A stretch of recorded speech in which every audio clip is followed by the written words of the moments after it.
Ok, bom dia para uns e boa tarde para outros.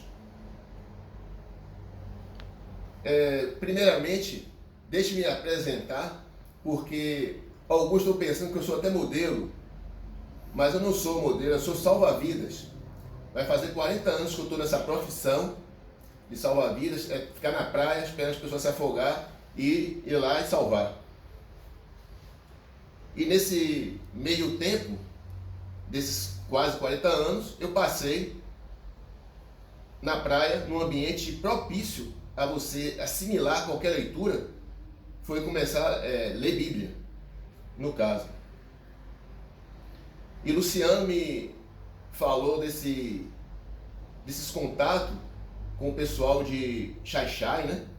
E com alguns irmãos daqui do Brasil, e me pediu para dar essa mensagem e tudo, mas antes disso, há muitos anos, desde a época da música de Michael Jackson, que ele fez para o pessoal da África, né, tão sofrido, e que de lá para cá eu venho orando, porque é muita guerra civil, muita fome, muita doença, muita morte. E no ano passado, março de 2019, aquele ciclone, aquela tempestade lá que matou muita gente, principalmente em Beira, né? Em Beira, eu intensifiquei mais ainda as orações, né? Porque é muito sofrimento para um povo discriminado e tudo, e de repente saber que tem alguns agora que estão na graça de Deus. Então tem que orar mais ainda.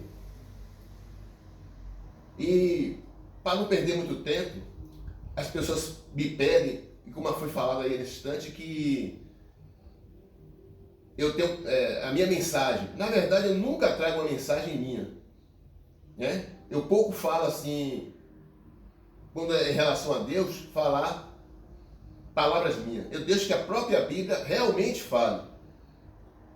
E, para começar, a palavra Bíblia, né,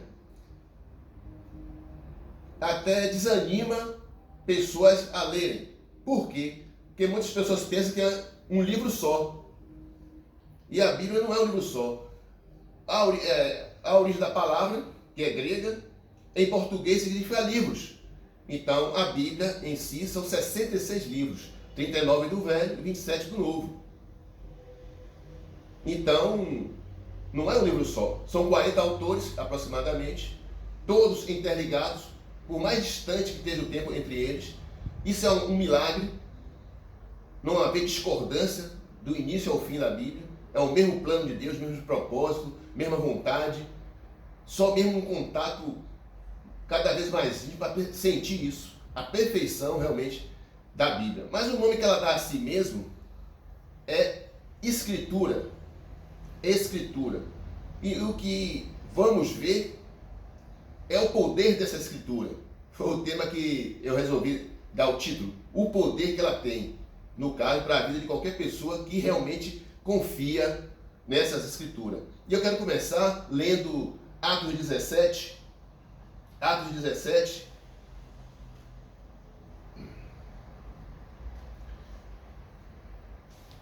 versículo 11 diz assim: Ora, estes de Bereia eram mais nobres que os de Tessalônica, pois receberam a palavra com toda avidez, examinando as Escrituras todos os dias, para ver se as coisas eram de fato assim. Uma coisa que muitas pessoas não fazem, quando ouvem alguém falar de Deus, é examinar se as coisas de fato são realmente assim. E isso ele fazia dia a dia, todos os dias. E por isso eles foram chamados de nobres. Quer ser um cristão nobre? Examine as Escrituras todos os dias, veja se as coisas são de fato realmente assim. Porque o que não falta hoje em dia no mundo é doutrina, ensinamento que não são realmente de Deus. E isso devido a essa falta de se examinar as Escrituras todos os dias para ver se realmente são assim. Esses foram chamados de nobres por isso. Então, esse é o poder da Escritura. Mas para adquirir esse poder, tem que se examinar todo dia. Logo aqui perto, Atos 18,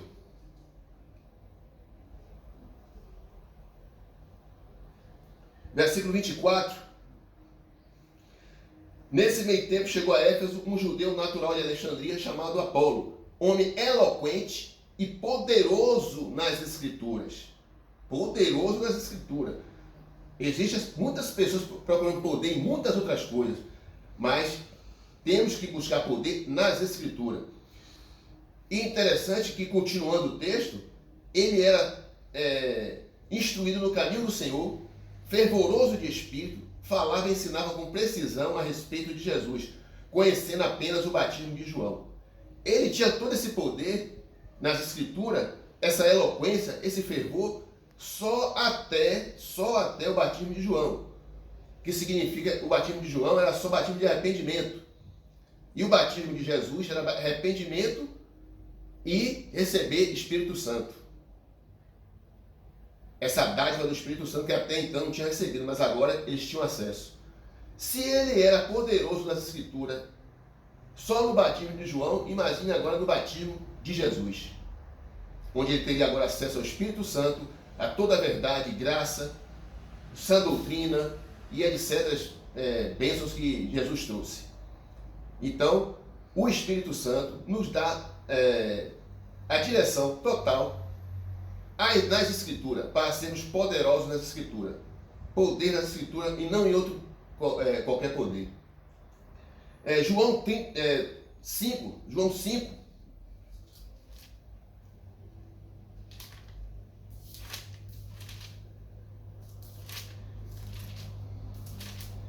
Jesus já vinha ensinando, João 5,39, examinar as Escrituras, porque julgais ter nelas a vida eterna, e são elas mesmas que testificam de mim. Examinar significa analisar com atenção, minúcia, pesquisar, ponderar, meditar, observar, sondar. Todos nós temos que, em relação às Escrituras, ter essas atitudes, examinar à risca tudo, porque o que está em jogo é a nossa salvação eterna e a dos outros que vão nos ouvir. Examine as Escrituras todo dia, como fizeram os bereanos, acabamos de ver. No capítulo 7 de João, vocês estão entendendo porque eu falei que não preciso ter muito trabalho para falar de Deus? Porque ela mesmo fala por si. 7, João 7, 38.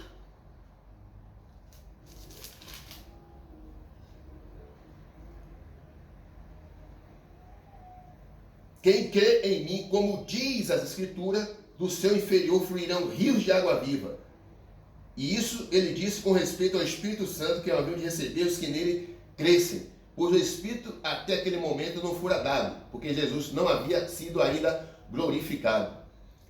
Quem crê em Jesus, de acordo com as Escrituras, rios de água viva fluirão do seu ventre. E ele explica até o que é o rio de água viva, o Espírito Santo, que até então, durante o Mateus, o Marcos, Lucas e João, se vê muito o verbo ainda futuro. O reino estava para vir, a igreja ainda ia ser edificada, o Espírito ainda ia ser dado, mas depois de Pentecostes, tudo já era presente. E quem começou a usufruir em Atos 2,38 do Espírito Santo ali, do batismo de Jesus, esse rio de água viva já estariam em cada pessoa. Que significa, quem tem o Espírito Santo tem que ter, já é automático, ter todos os dons do Espírito Santo. Tem pessoas que dizem, vou buscar os dons do Espírito Santo. Se você já tem o Espírito Santo, você já tem os dons dele. Você tem que apenas deixar ele fluir. Deixar fluir. E às vezes muitas atitudes, pensamentos, impedem do Espírito Santo agir. É ao contrário, muitas vezes, como Paulo falou, a pessoa extingue o Espírito Santo. Apaga o Espírito, não deixa ele fluir na vida das pessoas.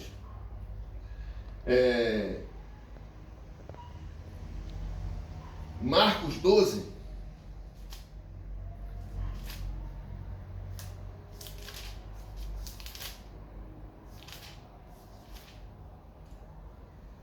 Versículo 10.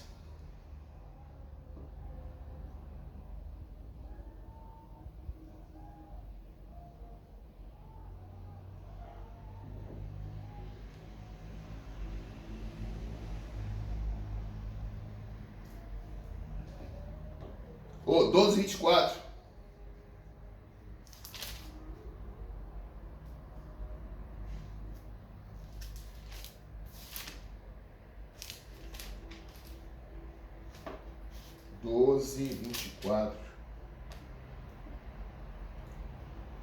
Respondeu-lhe Jesus: não provém o vosso erro de não conhecerdes as Escrituras e nem o poder de Deus? Os saduceus estavam com um erro. E esse erro, Jesus falou que era proveniente deles não conhecerem as Escrituras. E quantos erros hoje é devido a não se conhecer as Escrituras? Quantos erros? Erros que a pessoa nem percebe. Quando eu falo a pessoa, é justamente o cristão, convertido, batizado com o Espírito Santo, porque não examina como deveria examinar todos os dias as Escrituras. Lembrando que o que está em jogo é a bênção mais preciosa, a vida eterna nossa e das pessoas que vão nos ouvir, vai estar conosco. Não provém o vosso erro de não conhecer as Escrituras e nem o poder de Deus.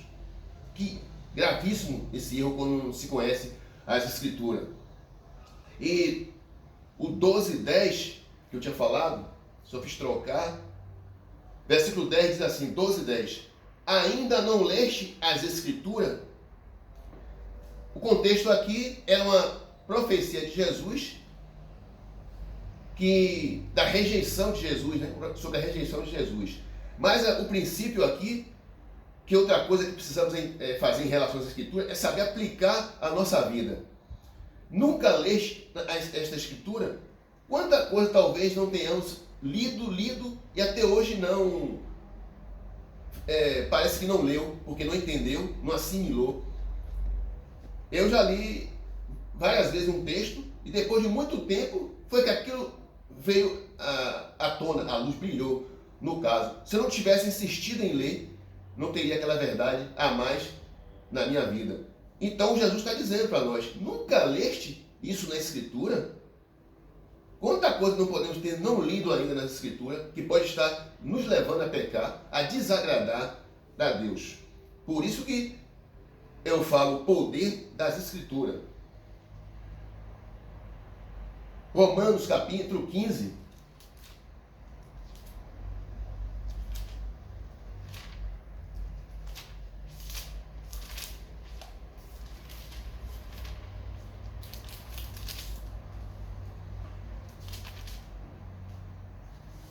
Versículo 4. Pois tudo quanto outrora foi escrito, para o nosso ensino foi escrito, a fim de que pela paciência e pela consolação das Escrituras tenhamos esperança. Olhe o poder das Escrituras. Consolação e esperança. E olha que sempre a maioria dos versículos falando das Escrituras é mais em relação ao velho, as velhas Escrituras. Hoje estão com as novas também. Se tudo isso as velhas nos davam, imagine a nova. Imagine o poder da nova. Paciência e consolação e esperança nas Escrituras. Mais um motivo, dentre muitos, de estarmos realmente examinando todo dia as Escrituras.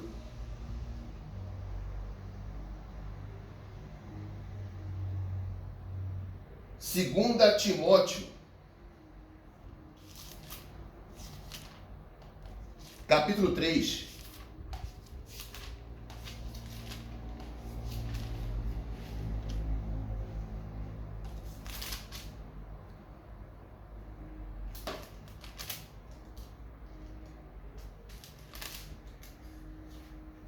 Versículos 16. Toda a Escritura é inspirada por Deus e útil para o ensino, para a repreensão, para a correção, para a educação na justiça, a fim ou propósito de que o homem de Deus seja perfeito e perfeitamente habilitado para toda boa obra. O poder, nesse versículo, que a Escritura tem, é de nos fazer perfeito e perfeitamente habilitado para toda boa obra. Se alguém chegar para algum de vocês e disser que não é possível ser perfeito, ele está negando o poder de Deus ou o poder das Escrituras. Porque aqui está dizendo que o propósito das Escrituras é nos fazer perfeito e perfeitamente habilitado para toda boa obra.